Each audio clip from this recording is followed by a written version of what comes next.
परम पिता परमात्मा की इस रूहानी बगिया के अति सुंदर खुशबूदार रूहानी गुलाबों की इस सभा में आज हमारा यहाँ आगमन हुआ।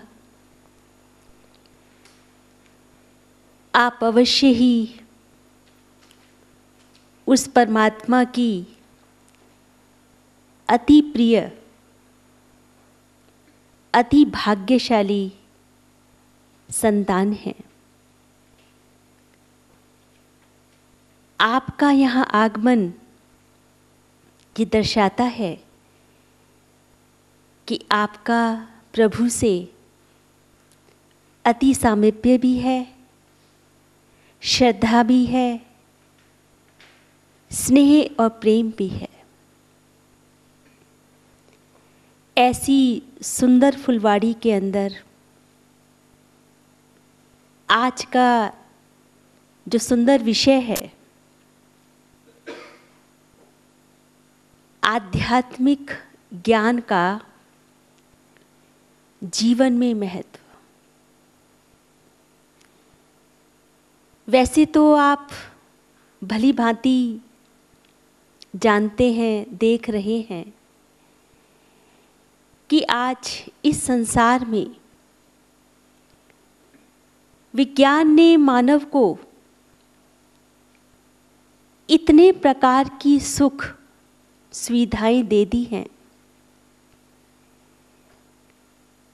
उसको इतने प्रकार से फलीभूत कर दिया है कि यदि सुखों की बात की जाए तो वो स्वर्ग से कम नहीं है। आज यहाँ बैठे बैठे आप किसी से बातचीत करना चाहें, किसी का फोटो देखना चाहें, वो सब बातें विज्ञान ने मानव को उपलब्ध कर दी हैं। इतनी सारी उपलब्धियों को प्राप्त करने के बावजूद यदि किसी से पूछा जाए आपका क्या हाल है, तो औपचारिकतावश वो अवश्य कहता है कि मैं ठीक हूं। लेकिन जब थोड़ी देर बैठकर बात करते हैं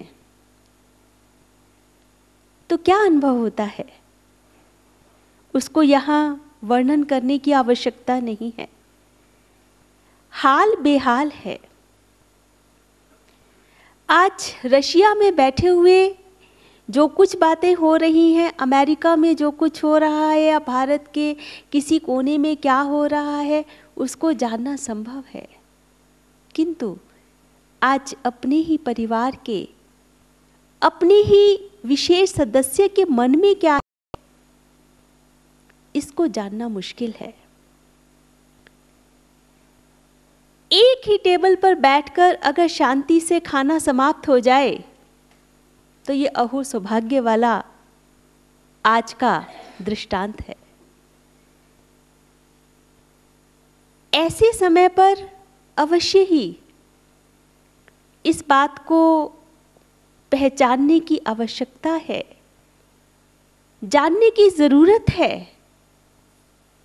कि आखिर भी इतनी सब उपलब्धियों के बावजूद भी आज मानव में शांति, संतुष्टता क्यों नहीं है। इस बात पर समय निकालना, जानना बहुत आवश्यक है। तो इस पर जब हम अपना मन केंद्रित करते हैं और सोचना शुरू करते हैं कि आखिर भी क्या बात है, आपसी वैर वैमनस्य इतना क्यों बढ़ गया है, अशांति क्यों बढ़ती जा रही है, तो उसके बहुत कारण हैं।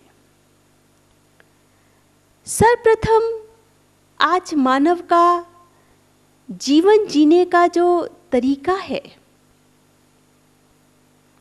वो बिल्कुल गलत हो गया है।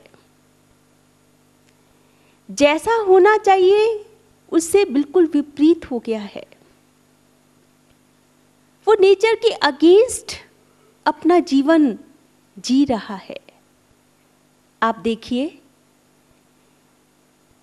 जब से बच्चा स्कूल में पढ़ना शुरू करता है तो उसको सिखाया जाता है early to bed and early to rise, जल्दी सोइए और जल्दी उठिए। Makes a man healthy wealthy and wise, मनुष्य को वो तंदुरुस्त भी बनाता है, धनवान भी बनाता है, संपन्न भी बनाता है। किंतु आज का मानव बिल्कुल इसके विपरीत कर रहा है, नेचर के बिल्कुल अगेंस्ट जा रहा है।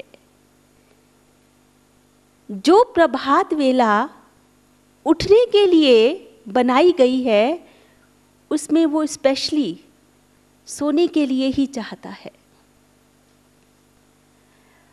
और केवल इतना ही नहीं, यदि हम थोड़ा सा अपनी दृष्टि को पीछे ले जाए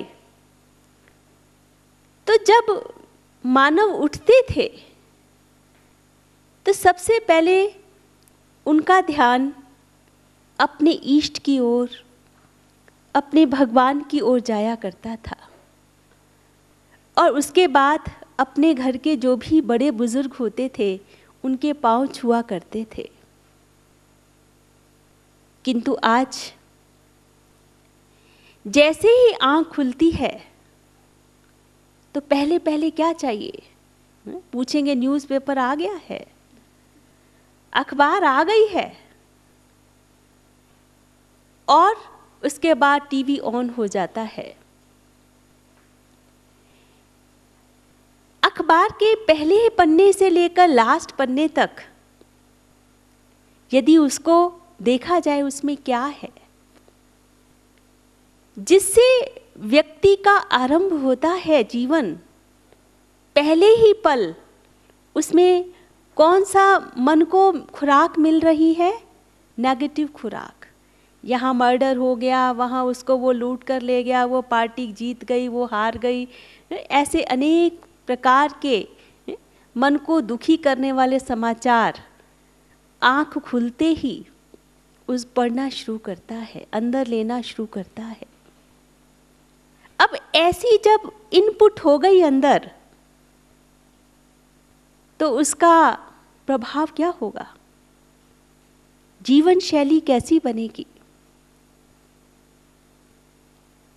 तो इस तरह से उसका प्रथम पल जो है, प्रथम आरंभ जो है जीवन का, वो नेगेटिविटी से, इन बुरी चीजों से आरंभ हो जाता है। दूसरी बात, आज का मानव जो अपनी मौलिकता है उसको भूल चुका है, और जो उसने इस संसार की अनेक विकृतियां हैं उनको अपना जीवन का मालिक बना लिया है। एक है हमारी मौलिक गुण जिन्हें हम कहते हैं इनेट क्वालिटीज, शांति, सुख, प्रेम, आनंद, कल्याण, पवित्रता। आज किसी भी मानव से पूछा जाए कि आप क्रोध को छोड़िए, तो क्या कहता है? क्रोध को छोड़े, पर कैसे छोड़े? परिवार कैसे चलाएं? जहां फैक्ट्री में हम हैं उसको कैसे चलाएं? अगर उससे पूछा जाए कि आप पर जब कोई क्रोध करता है तो आपको कैसा लगता है? तो वो चाहता ये है कि जब मुझसे कोई बात करे, जब उसको मुझसे कुछ काम कराना हो, तो उसको कैसे करना चाहिए? प्रेम से करना चाहिए। लेकिन जब उसको किसी से बात करनी है, उसको अपनी किसी आज्ञा को मनवाना है, तो कहते हैं क्रोध नहीं करेंगे तो काम नहीं बनेगा, बात नहीं बनेगी। जिसे हम कहते हैं आज के व्यक्ति का जीवन जीने का जो स्टाइल है, डबल स्टैंडर्ड है। अपने लिए एक प्रकार का स्टैंडर्ड और दूसरे के लिए दूसरे प्रकार का स्टैंडर्ड।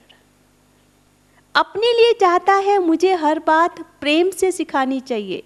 प्रेम से कहते थे तो मैं आसमान से सितारे भी तोड़ लाता, लेकिन क्रोध से बोला है मेरी बेइज्जती किया है तो मैं नहीं करूँगा। तो उसका जो ये लाइफ स्टाइल है, उसके अंदर क्या आ गया है? डबल स्टैंडर्ड आ गया है। जो मौलिक गुण है उनसे दूर जा रहा है। अपने जीवन का मालिक किसको बना लिया है? विकृतियों को, विकारों को। जैसा हम एक इंस्टांस सुनते हैं कि एक मालिक अपने ऊंट को रेगिस्तान में एक स्थान से दूसरे स्थान पर ले जा रहा था। रास्ते में चलते चलते वो थक गया और थकने की वजह से एक पेड़ उसको मिला जहाँ पर वो सो गया। सोने के पश्चात वहाँ पर एक छोटा सा चूहा आया और उसने उसको एक पेड़ की रस्सी से ही बांधा था। तो चूहे ने उस पेड़ की रस्सी को अपनी चोंच से कुरेद दिया और फिर उस रस्सी को वो लेकर आगे चलने लगा। ऊंट का मुंह तो सदा ऊंचा ही होता है, तो आगे आगे चूहा रस्सी के साथ और ऊंट उसके पीछे पीछे जाता जा रहा था। उसे पता ही नहीं लगा कि मैं किसके पीछे जा रहा हूं। आज का मानव भी इन विकृतियों को, इन विकारों को अपने जीवन का मालिक बना चुका है। ना क्रोध के बिना काम चलेगा, लोभ के बिना भी काम नहीं चलेगा, मोह भी नहीं करेंगे तो परिवार कैसे चलेगा। अहंकार तो मेरे जीवन का सर्वप्रथम अंग है। तो मालिक कौन बन गया है? विकृतियां, विकार। तो शांति कहाँ से मिलेगी? तीसरी बात, आज यदि किसी से पूछा जाए कि आपके जीवन का लक्ष्य क्या है, तो चाहे वो व्यापार है, चाहे वो शिक्षा संस्थान है, चाहे कोई सामाजिक सेवा का स्थान है, आज इतना जटिल हो गया है मामला कि जब भी कोई व्यक्ति किसी चीज को चुनना चाहता है तो सर्वप्रथम उसके मध्य नजर में कौन सी बात होती है? पहले जब व्यक्ति किसी चीज का चयन करता था, प्रोफेशन का, व्यापार का या कुछ भी काम करना चाहता था, तो उस चयन से पूर्व ये सोचता था कि इसमें मेरी क्या भलाई है और समाज की इसमें क्या क्या भलाई हो सकती है। किंतु आज मानव क्या करता है? आज का मानव केवल मात्र प्रोफेशन कौन सा होगा, उसमें कितना पैसा उसको प्राप्त होने वाला है। बच्चों को भी जब पढ़ना है तो पहले यही सोचते हैं कि कौन से प्रोफेशन में जाने से मुझे ज़्यादा पैसा प्राप्त होगा, उसमें समाज का क्या लाभ होगा, देश का क्या लाभ होगा, उससे उसको कोई सरोकार नहीं है। केवल यदि उसको सरोकार है कि इसमें मेरी कमाई कितनी होगी, और इतना ही सीमित नहीं है वो, कमाई के साथ वो ये भी सोचता है कि ऊपर की ओर कितनी कमाई होती है। जब विवाह संबंध होते हैं आज, तो यही पूछते हैं भाई इस लड़के की कितनी कमाई है, तो बताते हैं उसकी कमाई तो इतनी है और ऊपर से इतना हो जाता है। यानी कि ये जो ऊपर की कमाई है, जिसको पहले लोग छुपाया करते थे, बहुत कॉमन सी बात है जिसको आपने शायद पहले कई बार सुना होगा। पहले जब व्यक्ति परिवार चलाता था, तो यदि उसको कहीं पर ऐसी ऊपर की कमाई की बात होती थी, कोई किसी को अपना काम करवाने के लिए कोई किसी को कुछ ऑफर करता था कि ये ले लो और अब हमारा काम जल्दी कर दो, तो कहते थे भाई देखो मैं हूँ परिवार वाला, मैं आपके ऐसे पैसे लेकर गृहस्थी व्यक्ति हूँ, ऐसा पैसा मैं आपसे नहीं ले सकता। मैं कोई छोकरा थोड़ी ना हूँ, मुझे अपने परिवार का पेट पालना है, मैं आपका ऐसा पैसा नहीं ले सकता। किंतु आज भी वही स्थिति है। जब कोई व्यक्ति उसके पास आता है और कहता है मेरा जरा ये काम कर दो, कहते हैं फाइल को सरकने के लिए इतने पैसे देने होंगे। अरे मुझे भी तो अपना परिवार पालना है कि नहीं पालना है। अगर हम इस तरह से नहीं करेंगे तो आज अपने परिवार को हम कैसे पालेंगे। इतनी व्यक्ति के अंदर अपने जीवन को चलाने के लिए लोभ वृत्ति जागृत हो गई है। वो केवल पैसे के लिए ही जी रहा है। उसके अंदर लोभ वृत्ति इतनी बढ़ गई है कि वो चाहिए इसी में ही अपना समय बिता रहा है। एक बार एक बहुत मेहनती किसान था और उस किसान को जो भी वो करता था उससे जो मेहनत से प्राप्त होता था उससे अपना जीवन यापन कर रहा था। तो दूसरे गांव से एक और व्यक्ति आया और उसने कहा कि आप हमारे गांव में आओ, आपकी तो ये छोटी सी ज़मीन है, इसमें आप इतनी मेहनत करते हो और आपकी ज़मीन उतनी उपजाऊ नहीं है, आप इसको बेच दीजिए और हमारे गांव में आकर के बहुत उपजाऊ ज़मीन है उसको आप प्राप्त कर लीजिए। तो वो किसान चला गया उनके साथ और वहाँ जो ज़मीन बेचने वाला था उसने उनको बताया कि देखिए हमारे गांव का ये नियम है कि आप सूर्योदय होते ही आप चलना शुरू कीजिए और सूर्योदय अस्त होने से पूर्व आपको जब यहाँ पर पहुँचेंगे तो जितना भी आप ज़मीन को तय कर लेंगे, उसको माप लेंगे, वो सारी ज़मीन आपकी हो जाएगी। इतना मेहनती इंसान भी जब इस बात को सुना तो वो चलता गया। दोपहर हो गई, साथ में खाना भी ले गया था, लेकिन सोचा कि अगर खाना खाऊंगा तो उतनी ज़मीन मेरे हाथ से निकल जाएगी, चलो आज नहीं खाता, कल से इतनी ज़मीन हो जाएगी तो फिर आराम से बैठ के खाऊंगा। और आगे तय करता गया। दिन का दोपहर से और ज़्यादा टाइम बीत चुका था। उसे पता था कि अब वापस जाने के लिए मुझे मुड़ना चाहिए, फिर भी सोचने लगा थोड़ा सा और तय कर लेता हूँ, थोड़ा तेज भाग लूँगा वापसी पर। और इस तरह से बहुत आगे निकलने के बाद उसे लगा अब लौटना चाहिए। और जब वो लौटने लगा तो शर्त ये थी कि सूर्य अस्त होने से पूर्व ही आपको अपने नियत स्थान पर पहुंचना होगा। बहुत हाँफ कर वो भाग रहा था, किंतु सूर्य अस्त हो गया और वो अपने नियत स्थान पर नहीं पहुंच पाया।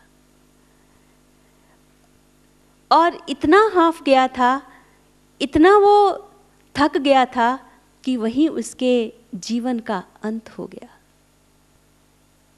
आज का मानव भी सदा यही सोचता है कि मैं और पालूं, आज थोड़ी सी और मेहनत कर लूं, मैं और इकट्ठा कर लूं,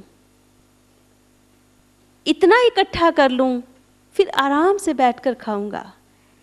इस प्रकार से कल कल करते करते उसका सारा ही जीवन ऐसे ही बीत जाता है। जीवन का अंत आ जाता है और वो कुछ कर ही नहीं पाता, और जाते वक्त केवल पश्चाताप के आंसू उसके पास होते हैं। जब ऐसा जीवन का चयन है, जब ऐसी मन के अंदर केवल पैसे की भूख है, तो शांति कहाँ से आएगी?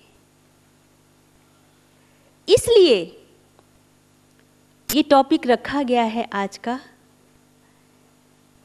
कि अध्यात्म का जीवन में क्या महत्व है। इतने सारी जो बातें हमारे सामने उपस्थित हैं, इन सब का ही आंसर, इन सब से ही छूटने का एकमात्र उपाय केवल अध्यात्म में ही है। आध्यात्मिक ज्ञान अर्थात वो ज्ञान जिसमें हम आत्मा का अध्ययन करते हैं, आत्मा के बारे में जानने की कोशिश करते हैं, क्योंकि इस ज्ञान के एब्सेंस में ही इतनी विकृतियां हो गई हैं। तो आध्यात्मिक ज्ञान सर्वप्रथम हमें हमारे ही बारे में सत्यता का परिचय कराता है। इस बात का बोध कराता है कि वास्तविकता क्या है, मुझे क्या करना है, मैं इस सृष्टि पर क्यों हूं, किस लिए मुझे इस सृष्टि पर लाया गया है। जब तक आत्मिक चिंतन नहीं है, तो इन सब बातों के बारे में जानने की इच्छा ही प्रकट नहीं होती।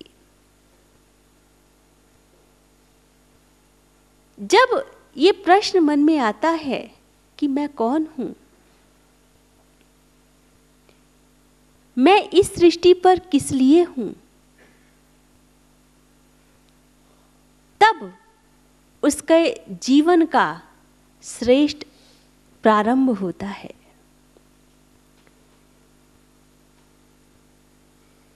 ये हाथ है, इस हाथ से बहुत अच्छी सेवा होती है, बहुत अच्छी लेखनी होती है, किंतु इस हाथ से मर्डर भी होता है, किसी को थप्पड़ भी मारते हैं। तो कसूरवार कौन है? यदि ये कहा जाए कि ये हाथ कसूरवार है क्योंकि इसने मर्डर किया, इसने किसी को थप्पड़ मारा, किसी को दुख पहुंचाया, किंतु इसी हाथ के द्वारा बहुत अच्छी लेखनी लिखकर बहुत अच्छा प्रचार भी हुआ, इस हाथ के द्वारा ही बहुतों की सेवा भी हुई, तो वास्तव में दोषी कौन? क्या हाथ? नहीं। तो इसका आंसर एक बहुत सुंदर व्याख्यान के अंदर इस प्रकार से आता है कि एक बार एक नगर में एक राजा थे जिसको उनके सभी नगरवासी बहुत प्रेम किया करते थे। तो उन्होंने एक बार मंत्री को जाकर कहा कि हमारा राजा कितना अच्छा है, हमारा कितना ध्यान रखता है। हम चाहते हैं कि एक बार हमारे घर में हमारे राजा को आना चाहिए। आप इस प्रकार से कुछ प्रोग्राम बनाइए कि राजा कम से कम हर व्यक्ति के घर में एक बार अवश्य आए। तो मंत्री ने कहा, ये तो काम मुश्किल नहीं है, मैं अवश्य ही ऐसी प्लानिंग करूँगा जिसमें कि राजा सबके घर में आ पाए। और कुछ दिनों के अंदर ही अचानक ही राजा का देहांत हो जाता है और ये समाचार सब तक पहुंचता है।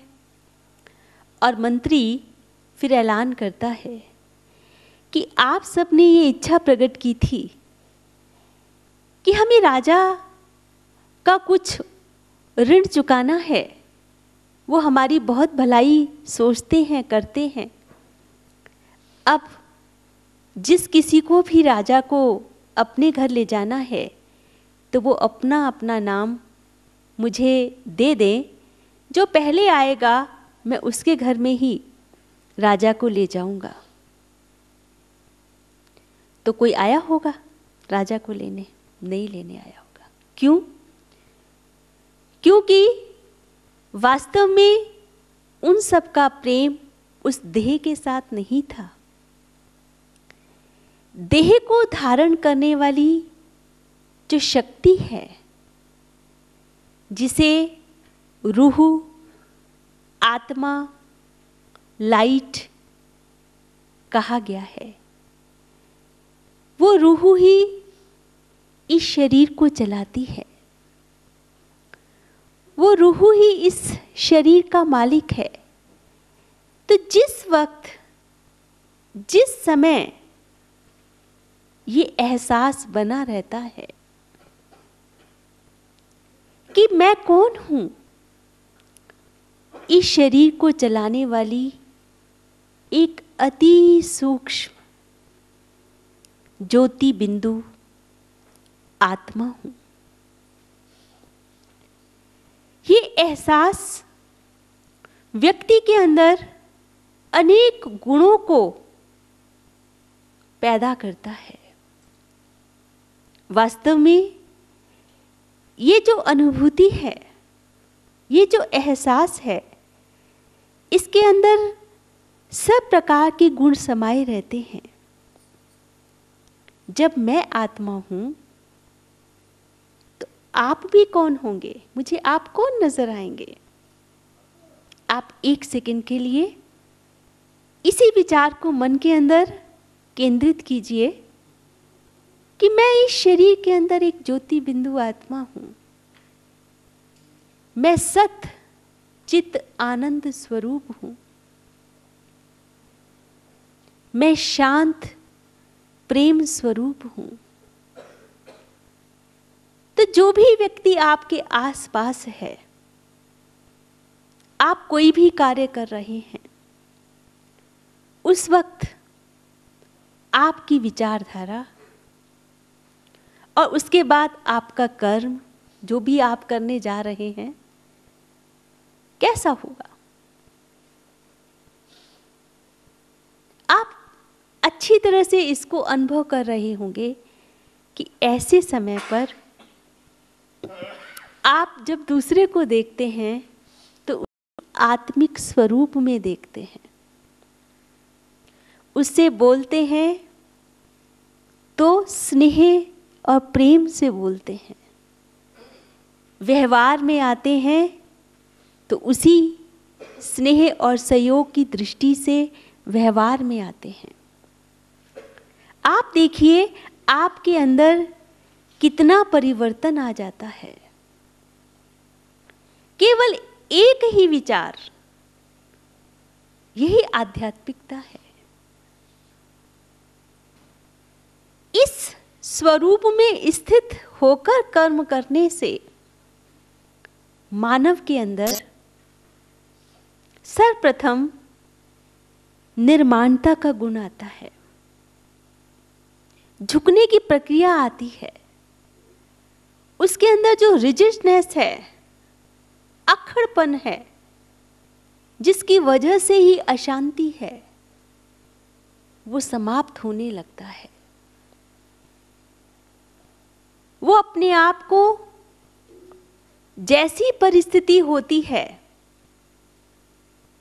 उस परिस्थिति के अनुसार से स्वयं को मोल्ड करना जान जाता है, और फलस्वरूप जहां पर भी वो होता है वो भी सबसे प्रेम करता है और सब भी उससे प्रेम करते हैं। क्योंकि हर व्यक्ति को क्या चाहिए? उसको फ्लैक्सिबिलिटी चाहिए। जो भी उसके संपर्क में आए वो क्या करे? परिस्थिति अनुसार से अपने आप को मोल्ड कर ले। तो जो मोल्ड करना जानता है, और ये मोल्ड करना, ये आध्यात्मिक रूप से अपने आप को जब हम आत्मिक स्वरूप में देखते हैं तभी ये गुण उद्गम होता है, प्राप्त होता है। एक बार एक पिता बहुत वृद्ध हो चुके थे।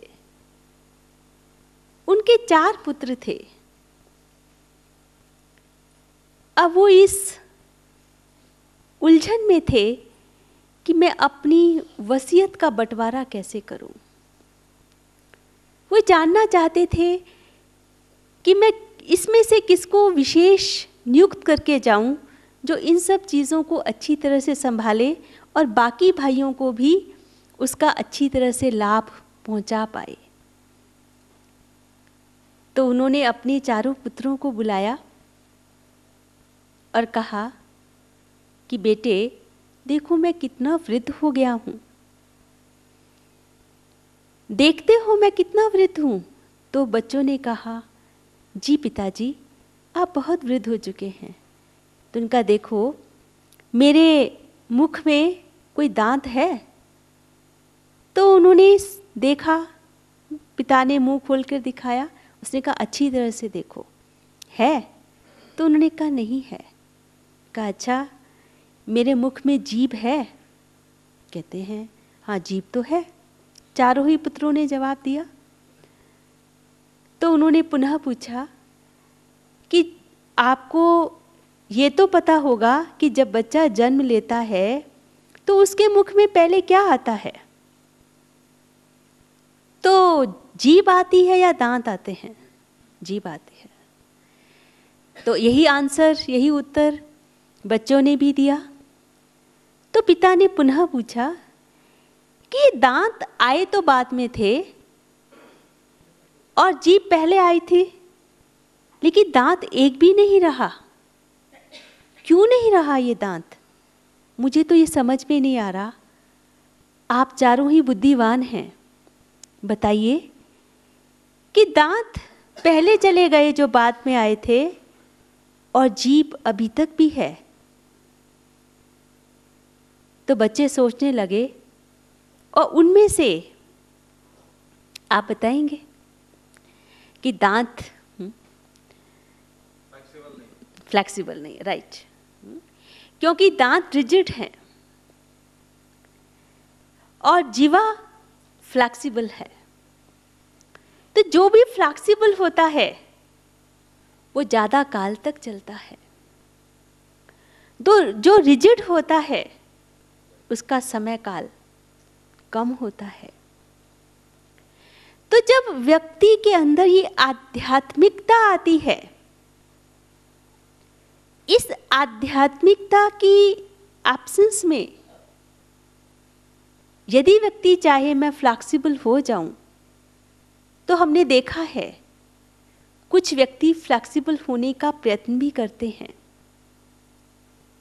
किंतु क्योंकि वो ओरिजिनल रूप में नहीं होता, तो इसलिए आपने देखा होगा कहीं कहीं किन्हीं किन्हीं को डिप्रेशन हो जाता है।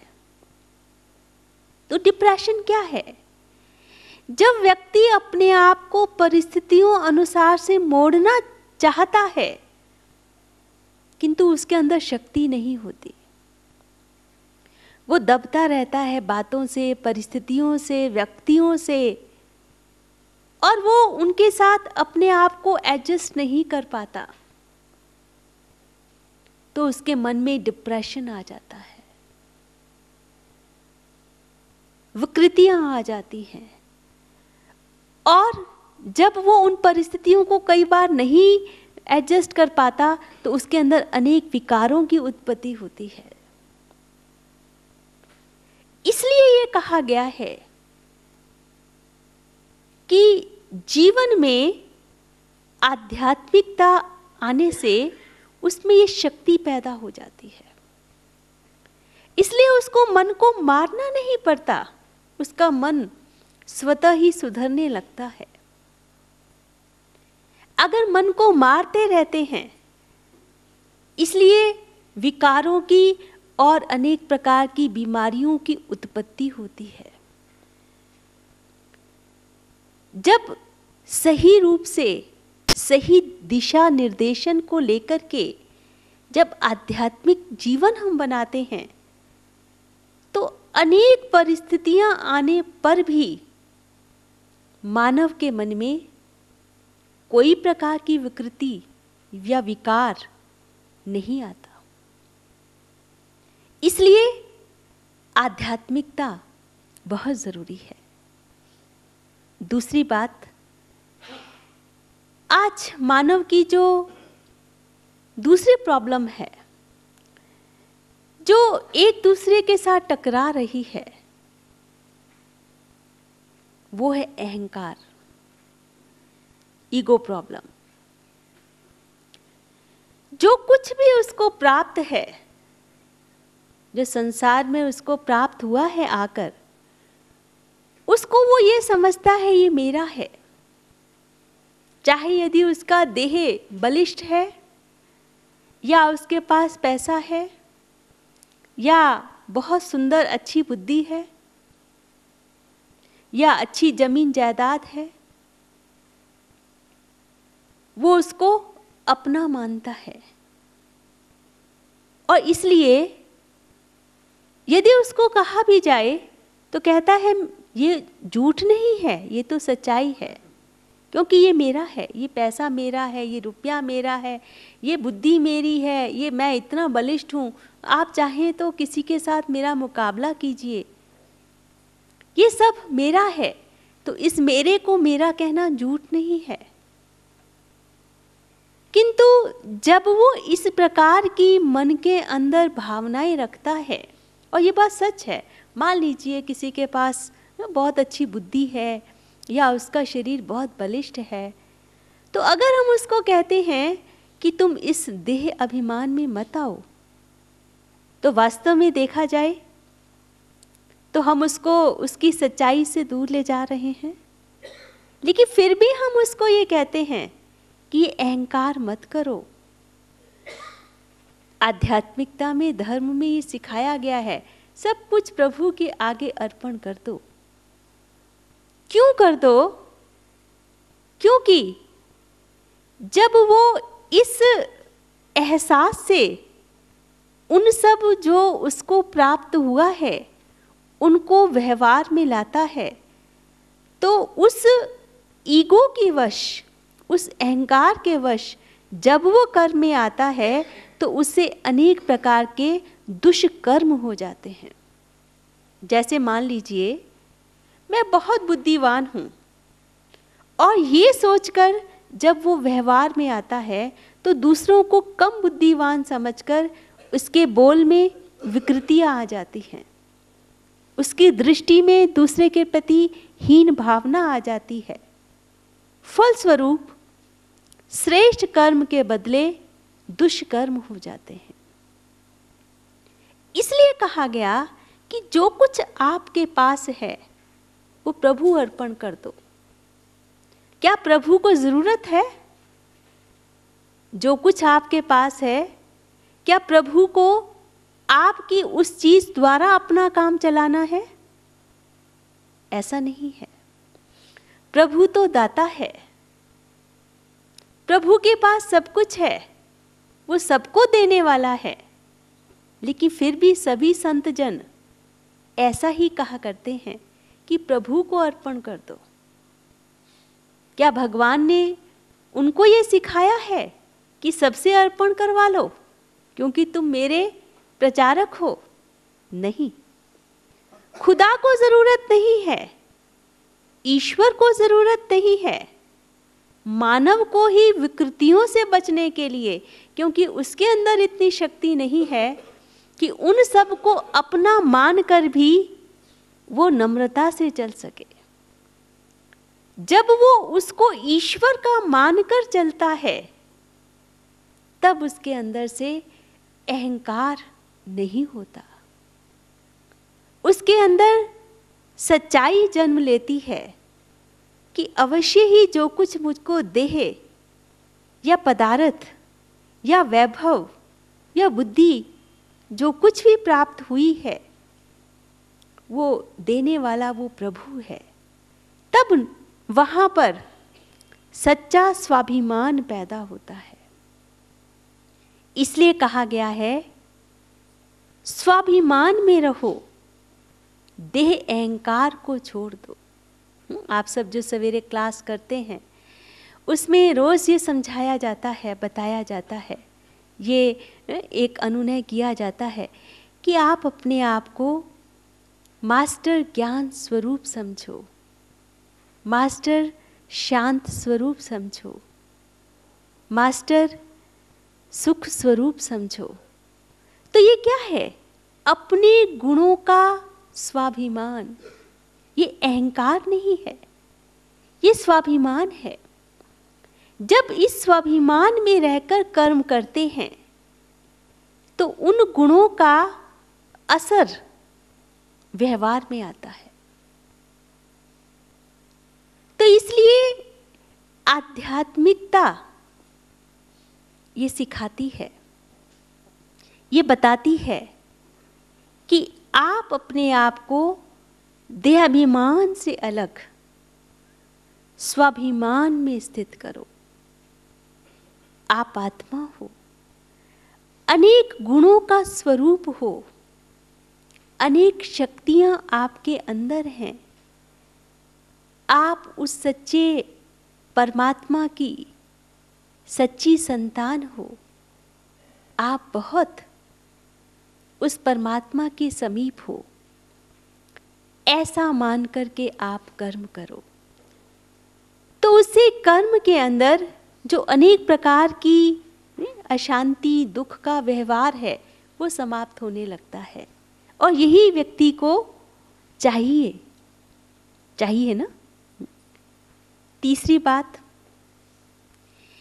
जब हम उस प्रभु के पात्र बनना शुरू करते हैं, अपने आप को इस प्रकार से आध्यात्मिकता की ओर लेकर चलते हैं अपने जीवन में, तीसरी बात आती है कि हम उस परमात्मा के आगे अपने को समर्पण करने की वजह से हम परमात्मा का सामीप्य अनुभव करते हैं। इसलिए जो दुनिया में बहुत भटकना है वो स्वतः ही बंद हो जाता है, क्योंकि हर व्यक्ति कुछ बढ़िया बढ़िया पाना चाहता है। मान लीजिए आज एक व्यक्ति 100 की नौकरी प्राप्त है उसको, और अगर उसको 200 रुपए की नौकरी नजर आने लगे और ऑफर भी मिले तो वो चाहेगा मैं उसको प्राप्त करूं।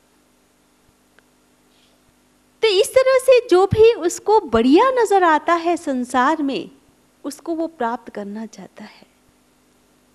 तो इस संसार में सबसे बढ़िया ते बढ़िया क्या है? सबसे अच्छे ते अच्छा क्या है? सबसे ऊंच क्या है? वो सर्वश्रेष्ठ, जिसको हम परम ब्रह्म कहते हैं, हम लोग शिव बाबा कहते हैं, परम पिता कहते हैं, खुदा कहते हैं, वो सर्वश्रेष्ठ, सबसे ऊंच है। जब उनको हम अपना मान लेते हैं, उनका सामीप्य अनुभव करते हैं, तो फिर दुनिया में और कुछ जानना या और कुछ मानना या और कुछ खोजना, ये सब स्वतः ही समाप्त हो जाता है। कहते हैं कि एक बार बहुत बड़ी सभा थी जिसमें बहुत उच्च कोटि के संत लोग, महात्मा लोग, बहुत दुनिया के हिसाब से जो बड़े लोग हुआ करते हैं, वो वहाँ पर विराजमान थे। और सबसे ये पूछा जा रहा था कि आप कौन हैं, अपने बारे में बताइए। तो वो सब अपना अपना बता रहे थे कि हम इतनी डिग्री प्राप्त किए हैं, हम इतने सब कुछ सीखे हुए हैं, हम इतने फलाना वो जो व्यक्ति है उसको भी जानते हैं। इस प्रकार से सब अपने अपने बारे में बता रहे थे। तो बहुत सुंदर सुंदर बातें वहाँ निकल रही थी कि कितनी अच्छी डिग्रियाँ हैं, कितना अच्छा ज्ञान प्राप्त है, कितना गहन अध्ययन, ये सब जो यहाँ पर आए हुए हैं उनको प्राप्त है। तो वहाँ पर कबीर दास जी भी बैठे हुए थे। तो किसी ने पूछा, ये जो प्राणी हैं ये तो कुछ नहीं बोल रहे हैं, इनसे भी पूछिए कि ये क्या क्या जानते हैं और इनको कितने लोग जानते हैं। तो कबीर दास जी से कहा गया, दो चार नाम गिनवाए गए कि फलाने व्यक्ति को आप जानते हो, वो बहुत बड़े हैं, वो ऐसे हैं। तो उन्होंने कहा नहीं, मैं तो उनको नहीं जानता हूँ। तो उनसे पूछा गया, इनमें से आप किसी को भी नहीं जानते? तो उन्होंने कहा नहीं, मैं इनमें से किसी को भी नहीं जानता। तो पूछा, अच्छा तो आपको कौन कौन लोग जानते हैं? तो उसने कहा कि मेरे को कौन लोग जानते हैं, मैं तो समझता हूँ मुझे कोई भी व्यक्ति नहीं जानता, ना मुझे कोई जानता है और ना मैं किसी को जानता हूँ। तो उन्होंने कहा कि ये तो उन लोगों की सभा है जिनको बहुत लोग जानते हैं और वो बहुत ऊंचे लोगों को जानते हैं। तो आपका क्या परिचय है? तो उन्होंने कहा, कबीरदास जी ने 2 शब्दों में उत्तर दिया कि मैं उनको जानता हूँ, बस वो प्रभु कौन है मैं उन्हीं को केवल जानता हूँ। दुनिया में जो इतने बड़े लोग हैं, मेरा उनसे कभी वास्ता नहीं हुआ और वो मुझे जानता है और दुनिया मुझे नहीं जानती है। तो जब वो मुझे जानता है और मैं उसको जानता हूँ, उसके पश्चात ना किसी से जनवाने की ज़रूरत है, ना कोई सर्टिफिकेट की ज़रूरत है। केवल पाना था सो पा लिया, अब और कुछ बाकी ना रहा। तो आध्यात्मिक ज्ञान वो सीढ़ी है, वो तरीका है जिसके द्वारा हम इधर उधर जो बहुत मन का भटकाव है, जो सुख शांति को अनेक प्रकार के वैभवों में, अनेक प्रकार की वस्तुओं में, अनेक प्रकार के व्यक्तियों में ढूंढ रहे हैं, उसको ढूंढने की आवश्यकता नहीं रहती। बस आत्मा उस प्रभु को ही पाने के लिए अपने प्रयत्न जारी रखती है। तो इसलिए बहुत ज़रूरी है कि हम इस आध्यात्मिकता को अपने जीवन में इस प्रकार से बनाए रखें और जितना जितना हम परमात्मा को पाने के लिए प्रयत्नशील होते हैं, आध्यात्मिकता को जानने के बाद ही परमात्मा को पाने की बात आती है। तो इस दुनिया में एक बहुत बड़ी समस्या है, और वो समस्या क्या है? क्योंकि सब व्यवहारिक हैं, सबको एक दूसरे के जीवन में अनेक प्रकार के कर्मों के साथ जुड़ना पड़ता है, तो इस व्यवहारिक जगत में जब व्यक्ति कर्म के क्षेत्र पर आता है तो कुछ भूलें किन्हीं किन्हीं से हुआ करती हैं।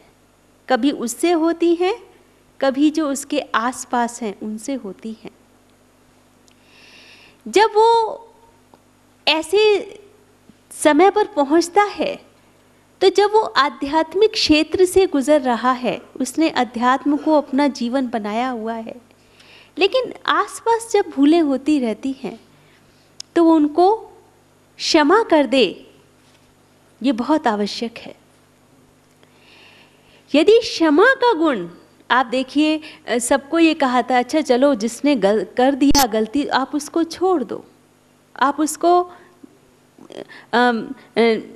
उसके पर विचार ना करो, लेकिन पुनः पुनः जो कोई व्यक्ति आपके सामने गलती किया है उसकी गलती आपके मन में आती रहती है और उसका बयान आप कहीं ना कहीं करते रहते हैं। तो जब एक की गलती को दूसरे तक पहुंचाया जाता है तो संबंधों में क्या आ जाती है? खटास आ जाती है, कड़वापन आ जाता है।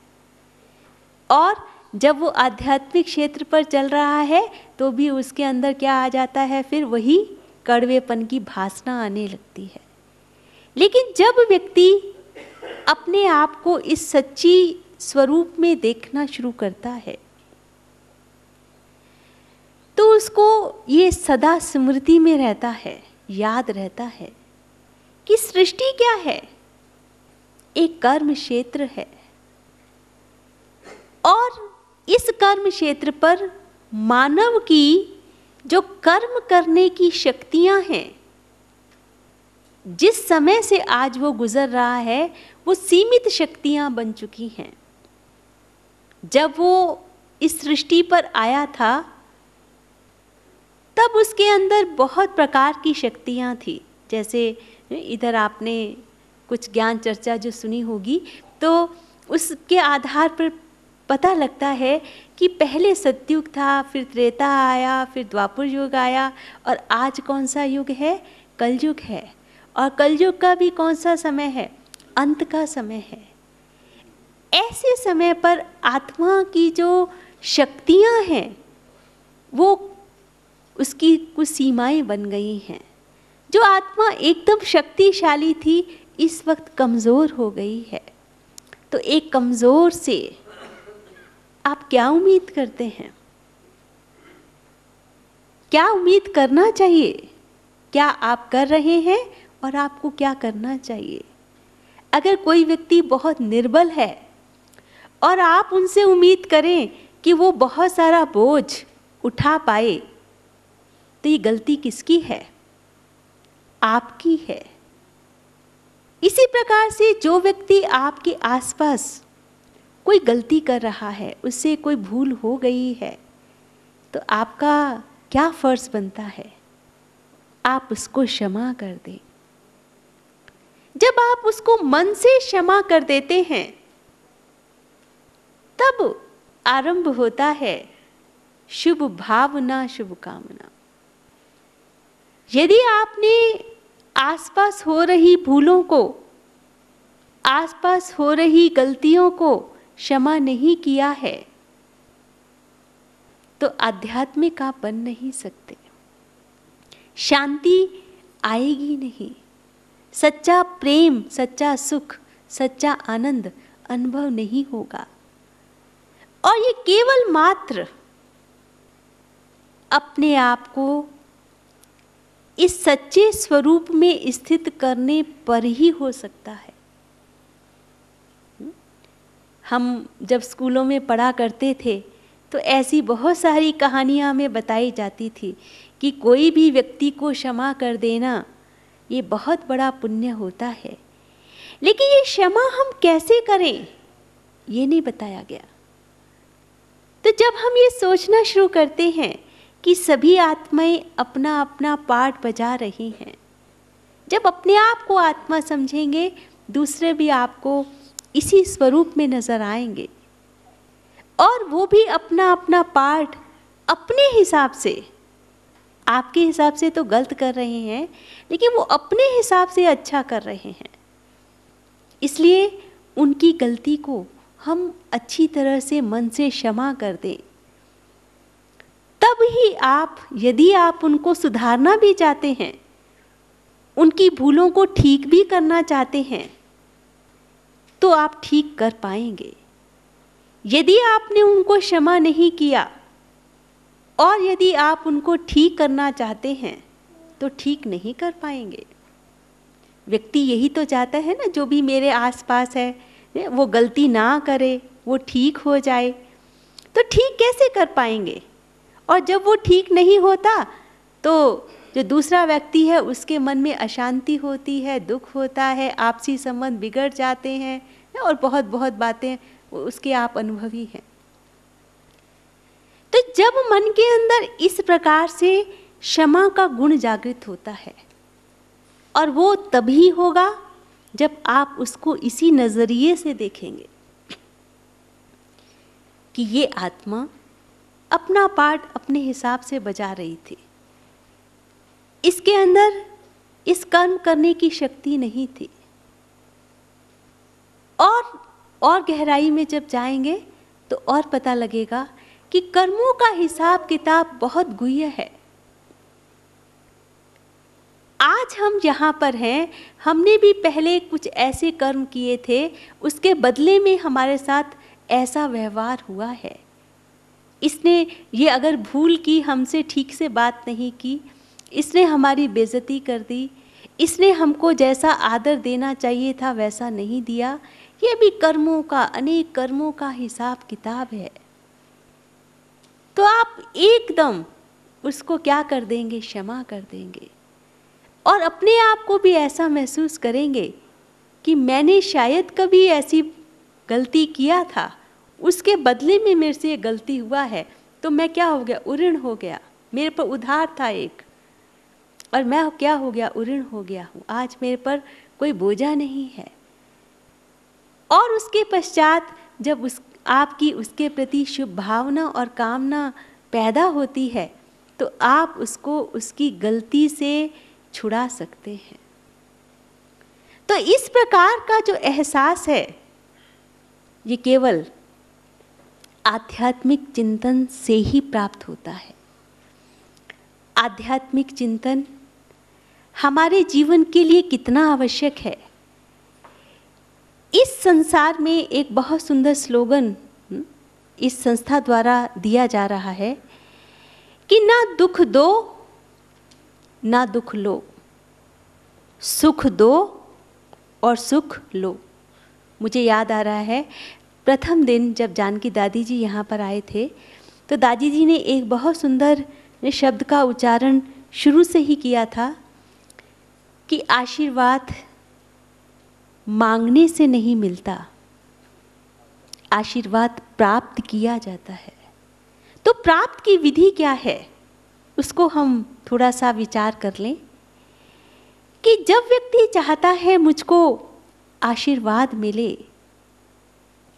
वो आध्यात्मिक जगत की नीतियों पर चलकर ही प्राप्त कर सकता है। जब वो ये मन के अंदर दृढ़ संकल्प कर लेता है, ठान लेता है, सोच लेता है कि मुझे किसी को दुख नहीं देना। इस बात में देखा गया है बहुत प्राणी सफल भी होते हैं कि मुझे किसी को दुख नहीं देना, तो वो ध्यान रखता है मैं ऐसा कोई बोल ना बोलूं, कोई ऐसा व्यवहार ना करूं, किसी को कुछ ऐसी प्रकार का कोई भी कष्ट ना दूं। लेकिन इसका जो दूसरा पहलू है कि दुख ना देना है और ना दुख लेना है, ये लेना उससे ज़्यादा मुश्किल है। असंभव नहीं है, लेकिन थोड़ा सा इसके लिए ज़्यादा पुरुषार्थ की आवश्यकता है, क्योंकि आपने किसी को दुख नहीं दिया, किंतु दूसरा यदि आपको दुख देता है दृष्टि द्वारा, बोल द्वारा या व्यवहार द्वारा, तो आप उसको कैसे ना लें। और तब यदि आप इसमें सफल होते हैं तो आप आशीर्वाद के पात्र बनते हैं। नगर के बहुत ही जो संपन्न व्यक्ति थे उसके घर से बुलावा आया सत्संग करने के लिए। तो वो बड़ी इज्जत से वहाँ पर गए और वहाँ बहुत सुंदर प्रवचन किए। जितने भी उनके प्राणीजन आए हुए थे सभी ने उस कथा की बहुत प्रशंसा की और कहा कि ऐसी कथा, ऐसे प्रवचन हमने पहले कभी नहीं सुने। और वो रईस व्यक्ति भी बहुत खुश हुआ और उसने भी बड़ी इज्जत से, क्योंकि बुलाया था बड़े प्रेम से और सभी लोग बहुत प्रशंसा भी कर रहे थे, तो उसने बहुत सारा सामान उनको भेंट किया। किंतु ये व्यक्ति बहुत ही श्रेष्ठ जन था। उसने उस व्यक्ति से कहा कि हे महानुभाव, ये जो कुछ भी आपने मुझे दिया है मैं इसको स्वीकार करने में असमर्थ हूँ। तो उन्होंने कहा क्यों? तो उन्होंने कहा कि आपने अपनी मेहनत से जो दूसरों का किसी भी प्रकार का खून चूसकर कष्ट दे करके जो प्राप्त किया है वो मैं नहीं ले पाऊंगा। आप अपनी मेहनत से आप मुझे जो कुछ भी देंगे मैं उसको सहर्ष स्वीकार करूंगा। तो उसने कहा कि उसके लिए मुझे क्या करना चाहिए? कहा कि मैं यहीं बैठा हूँ और मैं बैठा ही रहूँगा। आप कुछ मेहनत कीजिए, कुछ अर्जित कीजिए, आप जो भी लाएंगे मैं उसको स्वीकार करूँगा।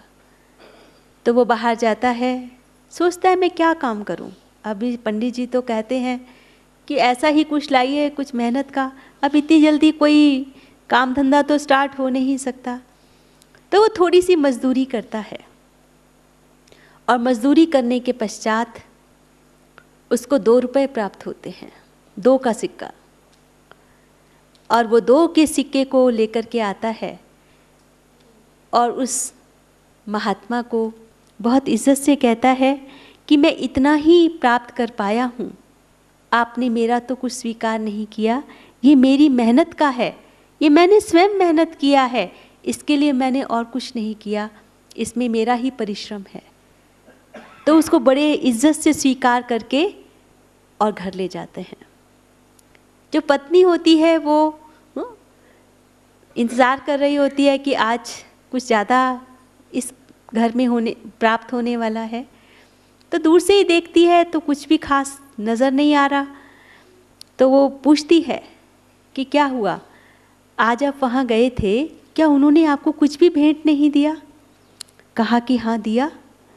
तो बोला क्या दिया? तो उन्होंने वो 2 का सिक्का उसके हाथ में थमा दिया। उसको बहुत गुस्सा आया कि इतने बड़े रईस के घर से आपके अंदर केवल इतनी ही योग्यता है कि आप इतना ही प्राप्त कर पाए हैं। तो वो उसको बहुत गुस्से से फेंक देती है और पीछे पीछे उसका इस पत्नी का जो भाई है वो आ रहा होता है। वो देखता है कि उसकी बहन ने वो 2 का सिक्का बहुत ज़ोर से फेंका है। तो पूछता है जीजा जी से कि क्या हुआ, क्या बात हुई? तो जो ये महात्मा जन थे उन्होंने कहा कुछ भी नहीं हुआ। कहते हैं बहुत बड़ी बात हो गई आज, इतनी बड़ी बात हो गई जो मेरे सोचने से भी बहुत ऊंची हो गई है।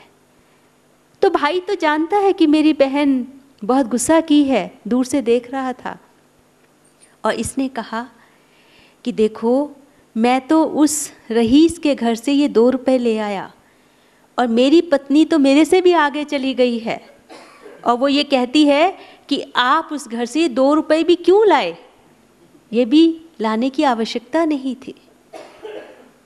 तो कितनी समाने की शक्ति, परिस्थिति के अनुसार से कितनी सहन करने की शक्ति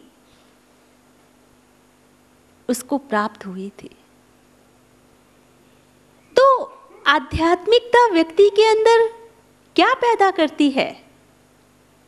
ऐसी संतुष्टता, ऐसी शक्ति जो परिस्थितियों के अनुसार से अपने को बैलेंस कर सके। तो उसने उस परिस्थिति से दुख लिया, वो तो पति थे, बहुत योग्य पति थे, बहुत अच्छे कथावाचक थे। उन्होंने उस परिस्थिति से दुख नहीं लिया, उस दुख को और ही सुख में परिवर्तन कर दिया। लेकिन कैसे किया? क्या वो स्वयं ही हो गया? नहीं, उसके चिंतन ने, उसकी आध्यात्मिकता ने उसके अंदर वो शक्ति पैदा कर दी। तो ये केवल एक महात्मा की बात नहीं है, हम सब महान आत्माएं हैं। जब हम कोई भी परिस्थिति आती है तो पहले मन के अंदर एक विचार अपने अंदर पैदा करें। और हमारा कहना तो ये है, जो इस ईश्वरीय विश्वविद्यालय में हम सबको सिखाया जाता है, परिस्थिति आने से पूर्व ही अपनी पूर्व तैयारियां कीजिए। इसलिए कहा जाता है कि हम ये जो आध्यात्मिक चिंतन है इसको बनाए रखें। अब कोई बच्चा एग्ज़ाम में जब जा रहा हो, केवल उसी वक्त अगर तैयारी करेगा तो वो कितना अच्छा लिख पाएगा, आप जानते हैं। अगर अचानक आक्रमण हो जाए और देश पहले से ही अपने आप को अस्त्र शस्त्रों से नियोजित ना कर पाए, ना किया हुआ हो, तो वो उस आक्रमण से अपने आप को कैसे बचा पाएगा। इसी प्रकार से जिस जगत में हम रह रहे हैं, आसपास जो सब मनुष्य आत्माएं हैं, अनेक विकारों से, अनेक बातों से सजी हुई हैं। इसलिए हर पल, हर कदम कुछ न कुछ परीक्षा हमारे सामने आनी ही है। इसलिए हम अपने आप को क्या करें, पहले से ही इस आध्यात्मिक चिंतन में अपने आप को बनाए रखें।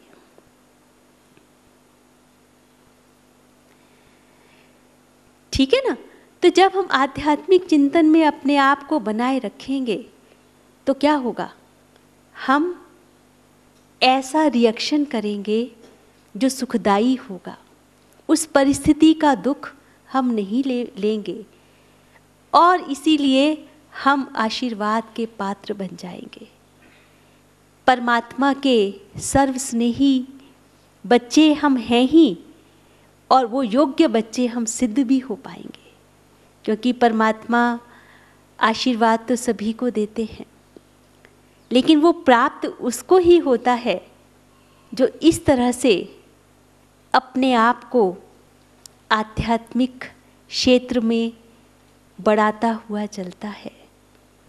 तो आज हम अपने साथ अपने आप को इस दृढ़ संकल्प में ले आएं कि हमको उस परमात्मा का सच्चा आशीर्वाद, सच्ची कृपा, सच्चा परमात्मा की हर वर्षे का अधिकारी बनना है और अपने आप को सदा ही आध्यात्मिक रूप से जागृत रखना है। ये एक दो दिन की अभ्यास नहीं है, ये तो जब तक हमारा जीवन है तब तक हमको इस अभ्यास को बनाए रखने में ही हर प्रकार का आनंद और हर प्रकार की शांति को हम प्राप्त कर सकते हैं। ओम शांति। आपका